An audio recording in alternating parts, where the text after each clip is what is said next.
Transmitting from the Mojave Wilderness in Joshua Tree, California, now is the time for Desert Oracle Radio, the voice of the desert.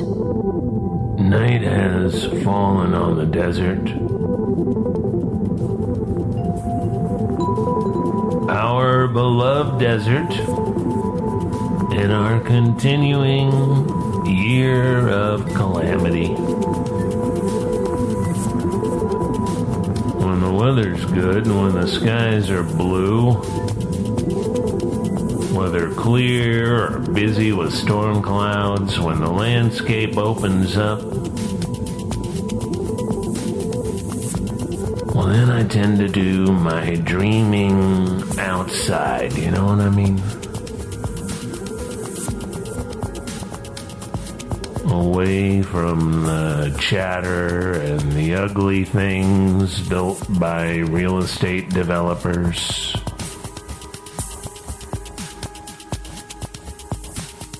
I guess then I can think straight. Because, like those beach chair cushions at the Ace Hotel down in Palm Springs say, no bad vibes.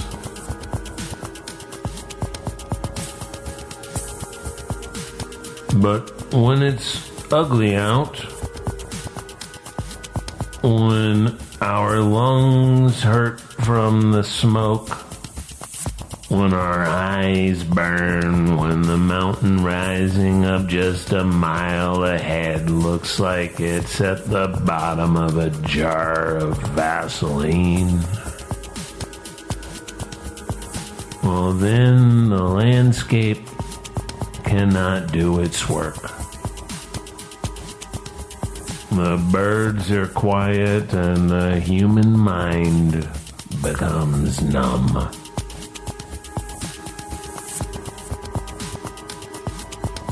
But we have another reality that we carry with us from day to day, night to night. We don't always use it in our waking life, but it's there. It's ready when we need it. Ready to inspire. And ready to clean out the cobwebs.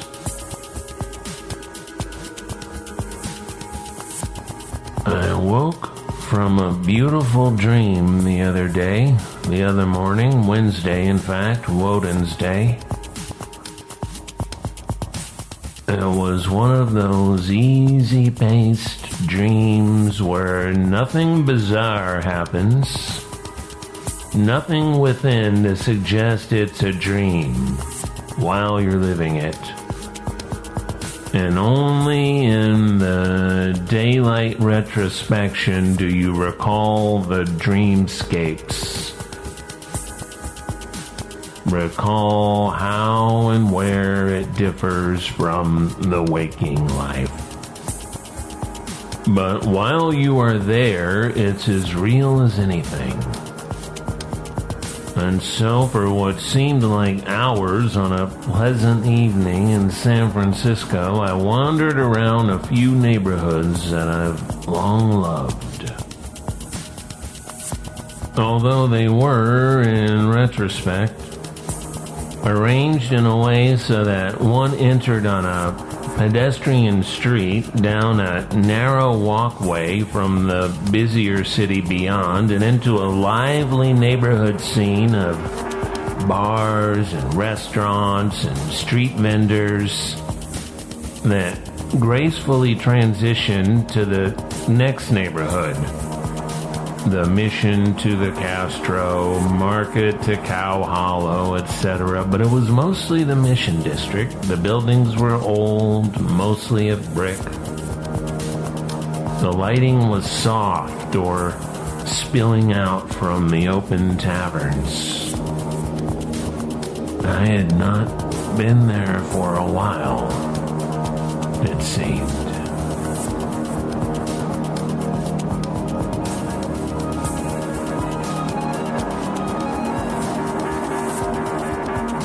Over the course of this evening, I ran into many friends, a feast of friends, you could say. Some, like my longtime comrade Ben Sullivan, I've known for many decades. Lately, I've been exchanging some letters with Ben after a long lull, so he was on my mind, I guess. And others, like the writer Anna Merlin, a regular guest on this program, and someone I mostly know in person from randomly seeing at parties. I'd heard that her dear uncle had passed on, so she was on my mind that night.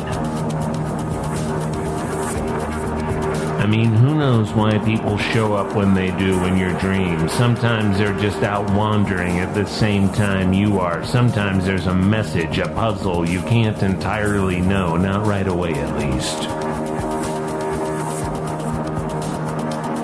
Everybody was out and about on this fine evening. There was no pandemic in this realm, although it took place in the now. There were no masks, there were no closed-down nightclubs, no righteous marching down the streets, and no cops, not a one. Seeing a cop would have soured the mood, changed the tone, but the mood was good, seemingly for everyone around. There were no automobiles.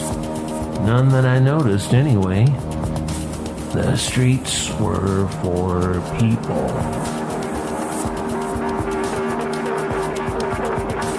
Something I bet a lot of us are remembering from dreams these days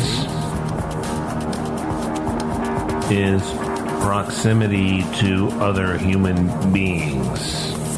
Physical closeness with people, being amongst the crowd, packing too many people into a booth in the back of the bar, far enough away from the jukebox so you can talk, but close enough that you've got to talk a little louder. The way you drift into a party and you hug everybody you know and some you've just met. Arms draped around your old friends, passing around the pipe or tasting each other's dinners. It's a San Francisco I visit sometimes in dreams, although I don't recall a night so relaxed and sociable in that other city, the one I felt so comfortable wandering around the other night. For several hours that comprised maybe 60 minutes of sleep between when I woke up to close the blinds at dawn and when my alarm went off an hour later. Betwixt and Between. One of my favorite parts of this city, this walkable and friendly city where nobody is homeless, nobody is suffering, is the streetcar system, which has only a passing resemblance to the real streetcars and cable cars. For one thing, a number of old streetcars are used as open-air shops, parked on bits of sidetrack along the sidewalks.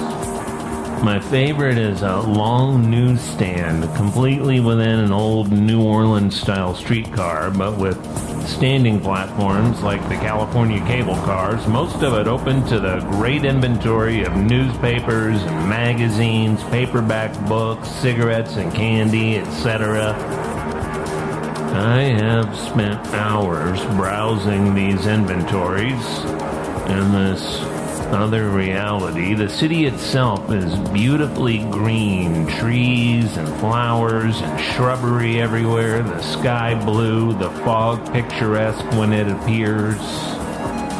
I've wondered why this is the city in my dreams. Of course, it incorporates architecture and other various features from other towns I've called home. But the city is never New Orleans or Washington, D.C., or Prague, or Budapest, or Paris, or Brooklyn, or Los Angeles, or any of the couple dozen places I've called home for a few weeks or a few years. Maybe it's because I've never owned an automobile or even had access to one during various stints in the city named for St. Francis. the saint of nature and humanity. I rarely had money for a taxi cab or change for the bus, and so I walked miles and miles, would gladly walk several miles to meet somebody for a drink, then miles back to a party, and miles to a club, and miles home again, most of the time.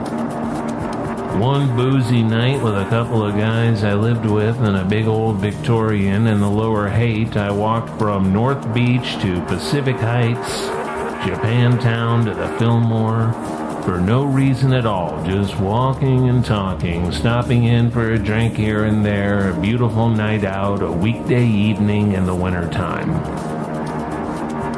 I remember the great swarms of wharf rats, separated and scattered as we walked along the darkened docks, like swallows tumbling through the sky in springtime.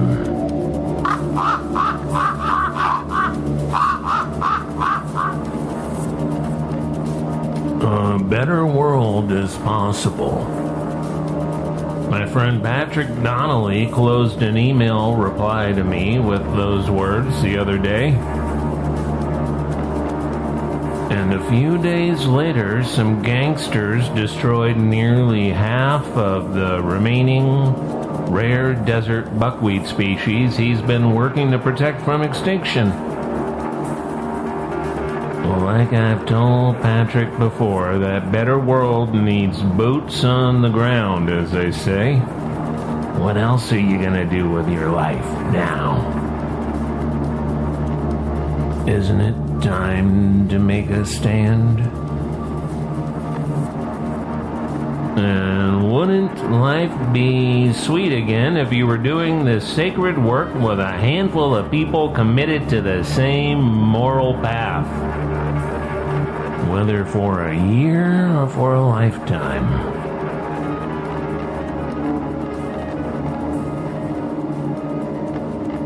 The world can feel a little heavy these days, a little heavier than usual, and for those of us paying attention, it has been heavy for a while now. We're no fools.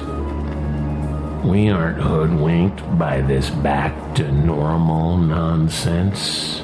We know the score. We're no simps. But it's real heavy right now. It's a weighted blanket, and it's not comforting. Although it can be inspiring when we know what to look for. When we know that your nutty neighbor or your nutty brother-in-law's nervous breakdown over some routine atrocity in today's news feed may be the same thing that we see as an opening. The stone that marks a new time. An opportunity to take what was never going to be given easily. As a changing of the guard. Gentlemen, he said, I don't need your organization. I've shined your shoes. I've moved your mountains and marked your cards. But Eden is burning.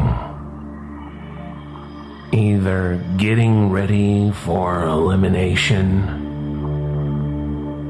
or else your hearts must have the courage for the changing of the guards.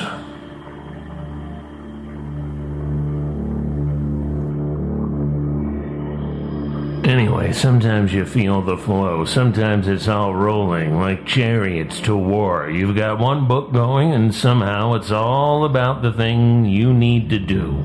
And you pick up another book after dinner and it's a completely different subject from a different era even. And it's like the marathon runner passed the baton. It just picks right up where the other one left off. Where you left off reading. this can carry through for days and nights. A random radio station from halfway across the country or the globe. And just when you tune in, that's right, they're in on it too. Eventually, you have to put all that stuff down and do whatever it is. Do what it's telling you to do. The wheel goes round, and that's how these cycles reach completion. But it sure is fun. Beats picking cotton. Your mind is operating on a very high level in these situations, and you really cannot let anything get in the way. Sure, take a break and take a walk, goof off a little, but then get back on the wheel while you can. You can always clean the garage next week. I mean, who cares?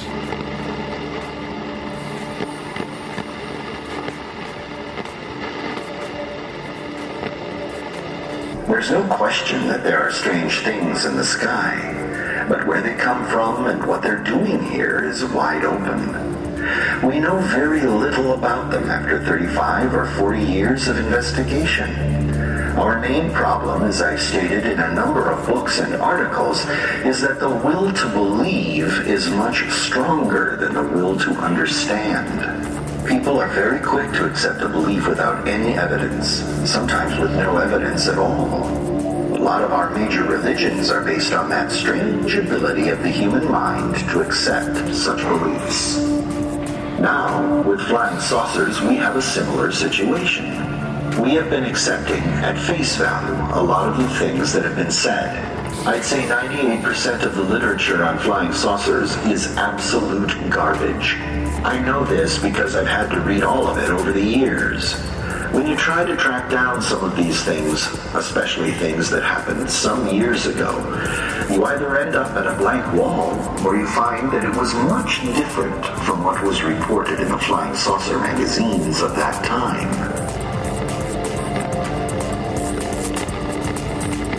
The words you heard there are by the late, great John A. Keel. John Keel.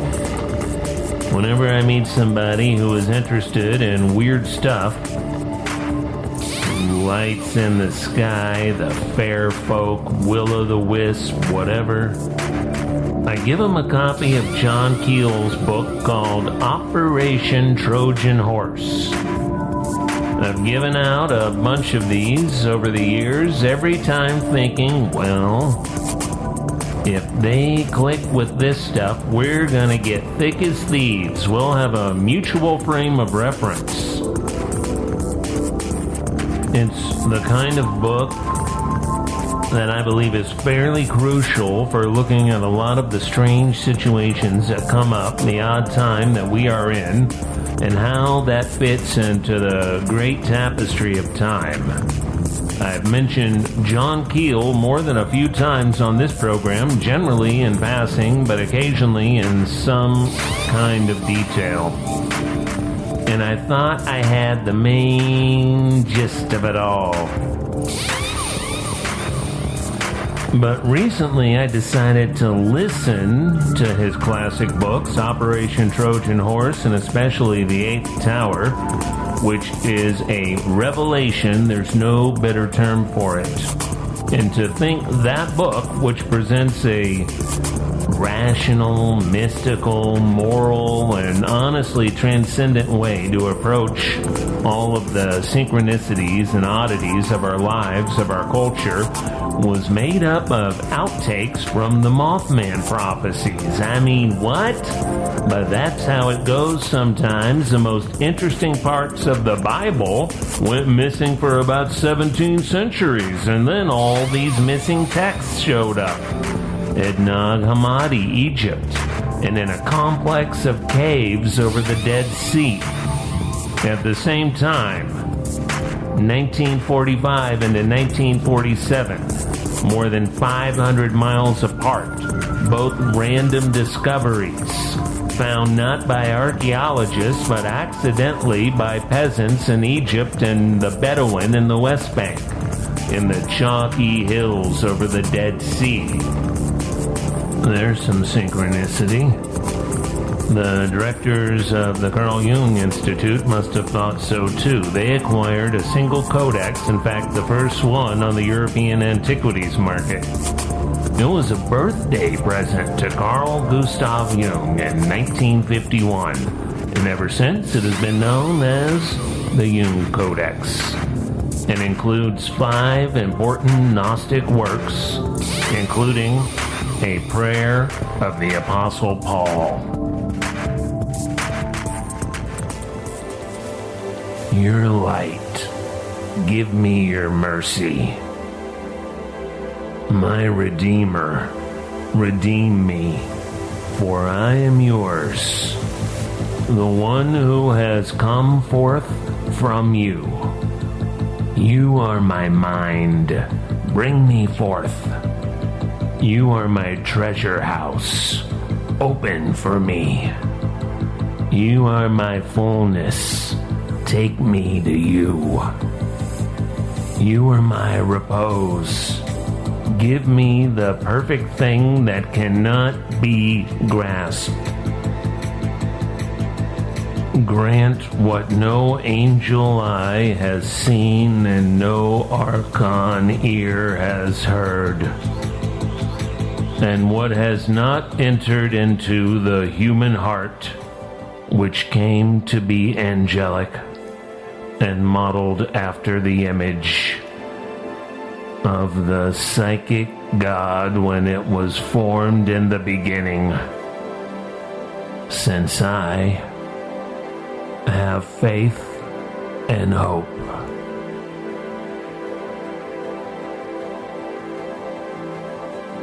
And place upon me your beloved, elect, and blessed greatness, the firstborn, the first begotten, and the wonderful mystery of your house.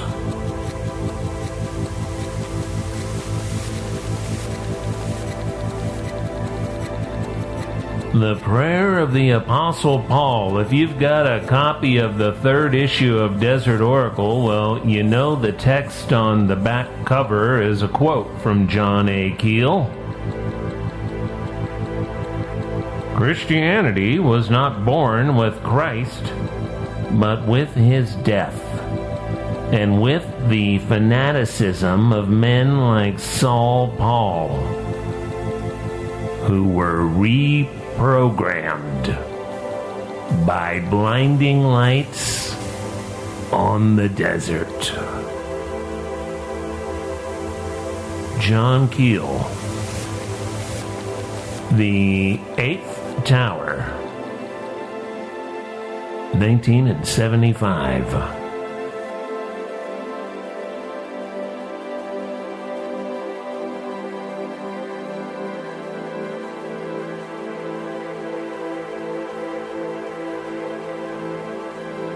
Well, listen, next week on this program, we are going to have a treat because the audiobook of The 8th Tower, which you can get from your library or from the audiobook company, really did illuminate that text for me.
I thought I knew it, and then to hear it as John Keel must have read it aloud to his friends over drinks in some Midtown saloon in 1970s New York City with his wry asides and his dry wit and his keen sense of storytelling and detail.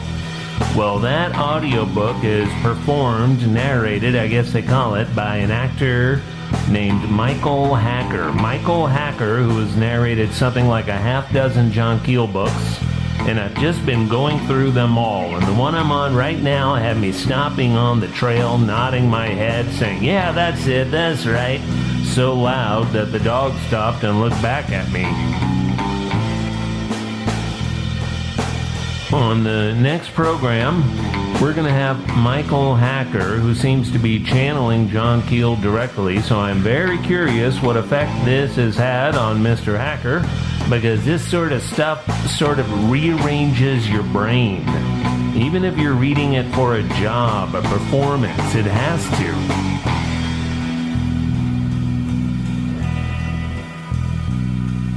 Listen, Lucy over in accounting is telling me that I need to mention our Patreon. That's patreon.com/Desert Oracle, because that's how we do this show with your support. So thanks to all of you who do it. We sure appreciate it.